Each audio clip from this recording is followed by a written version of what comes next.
Welcome to my full body mobility mini class. We're going to do a full body mobility workout that can be used as a warm up or it can be used on its own as part of an active rest day. We're going to try to hit as many muscles and joints as we can in a little bit of time. If you want to cherry pick from these exercises and do them on your own before a certain workout, feel free to do that as well. We're going to come onto the hands and knees with the fingers facing forward, and you're going to just lean forward and back, putting the weight into your fingertips and then leaning back, taking the weight out of your fingertips. Do this about 5 times or so. I'm not going to do quite 5. And then I'm going to move into these circles here. So we're going to start to make some big circles, leaning back and then going to the side and forward. Do a couple here, and then we're going to switch directions, doing the same circle type movement with the shoulders. We're putting some weight into the hands and then taking the weight off when we go back.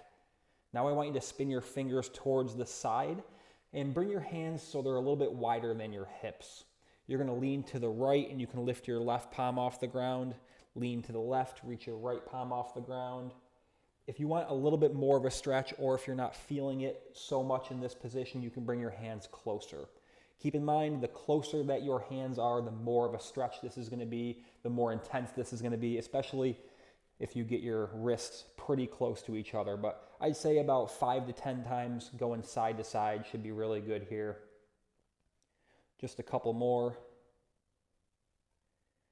Nice work. Now we're going to come onto our hands and knees, and we're going to work into the spine a little bit. So something I like to do on a regular basis, get these spinal movements through some cat-cow.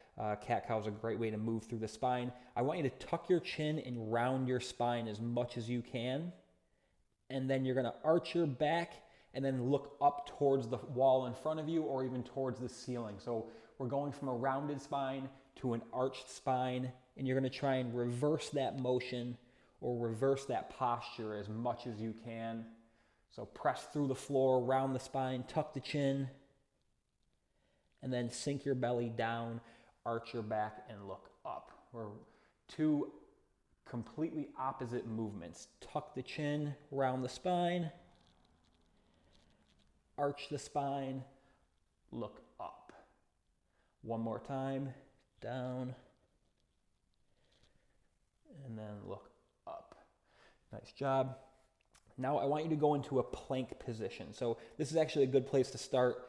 Hands underneath the shoulders, knees underneath the hips, which is going to change pretty shortly here. You're going to step your feet back into a plank position. I'm going to move over here away from my weights. Lift the hips up and back into this down dog position. Now I want you to pedal your feet up and down like this. So you don't have to touch your heel to the floor, but you're thinking of sending one of your heels towards the floor and then the other one comes off the floor, and rotate just like this here. Another thing I want you to do, and I'm sort of doing it because I'm trying not to touch the mic with my face, but I want you to push your chest towards your shins like this and do the same thing. So you just don't want to be like in a plank, right? So this is plank and then this is down dog. The beauty of down dog is that you're getting a little bit of shoulder work, while you're holding this posture. You're opening up those shoulders quite a bit here because you're really pushing through. You're sending your chest towards your shins. And then when we pedal our feet through this down dog, you're actually getting into the calves and maybe the hamstrings a little bit. Now we're going to stop. Send those heels towards the floor. They don't have to touch. They don't even have to come anywhere close. We all feel the same thing in these movements, whether they look the same on each of us or not. Now I want you to lift your heels up, then lower them down.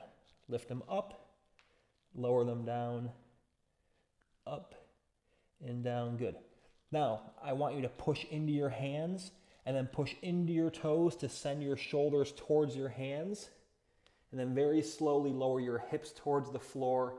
Pull your shoulders back. Keep your chest up and your gaze forward. Now you're going to lift your hips up and back into that down dog.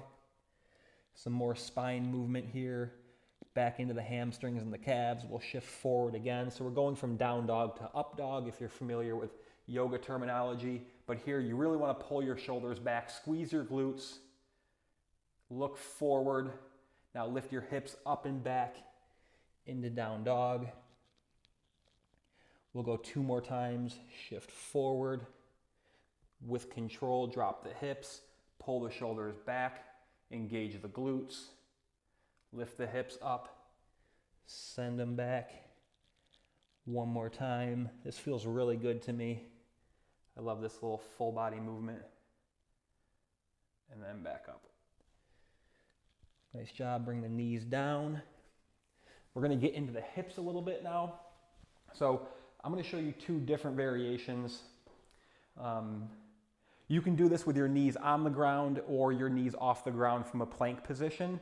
I'm going to show you the easier version, knees on the ground, and then I'm going to do a few reps in the more advanced variation.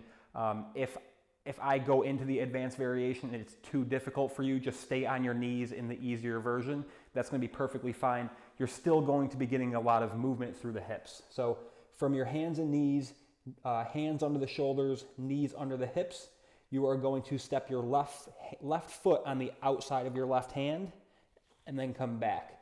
Right foot on the outside of your right hand and then back. If this is good for you, we're just going to alternate back and forth. I want you to stay here. If you want a little bit more and you're having a really easy time getting your foot up there, you're going to switch to the more difficult variation, which is from a plank position, stepping forward into your lizard lunge. You can bring your hands a little bit closer together. They don't have to be like shoulder width, and you don't want them touching, but you can scoot them in a little bit. Just going back and forth here.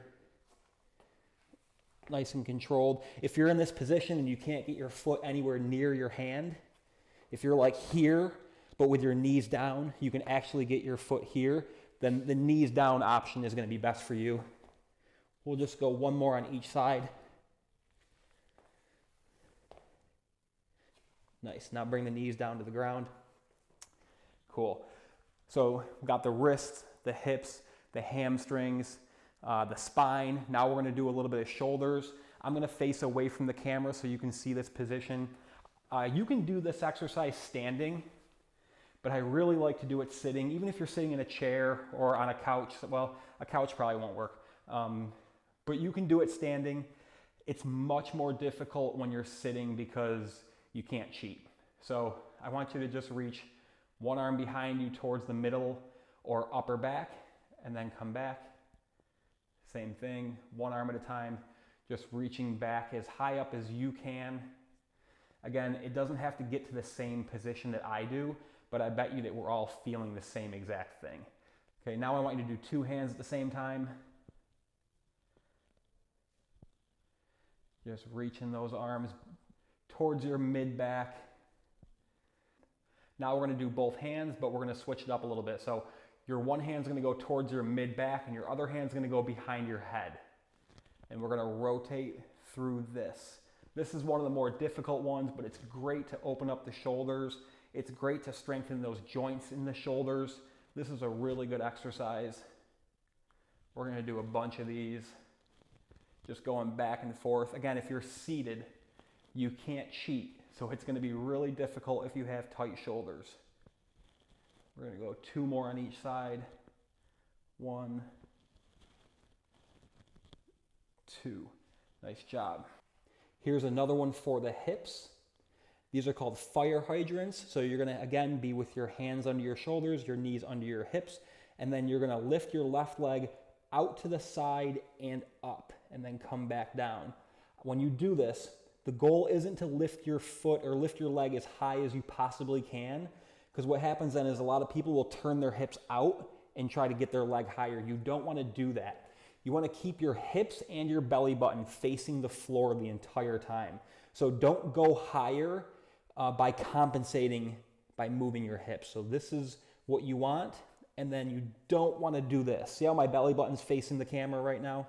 You want to keep your belly button facing the floor, going up and down like this. We're going to switch sides. Same thing. You might feel this in your outer glute. This is one of my favorites as well.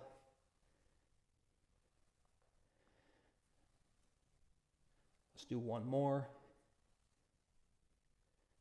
Nice, and relax. We're going to give the shoulders a little bit more love, so come onto your stomach with your arms out in front of you like this, and then you're going to reach your left arm up and overhead, and then come back down. So great for the shoulders, Also getting a little bit of spine in there as well.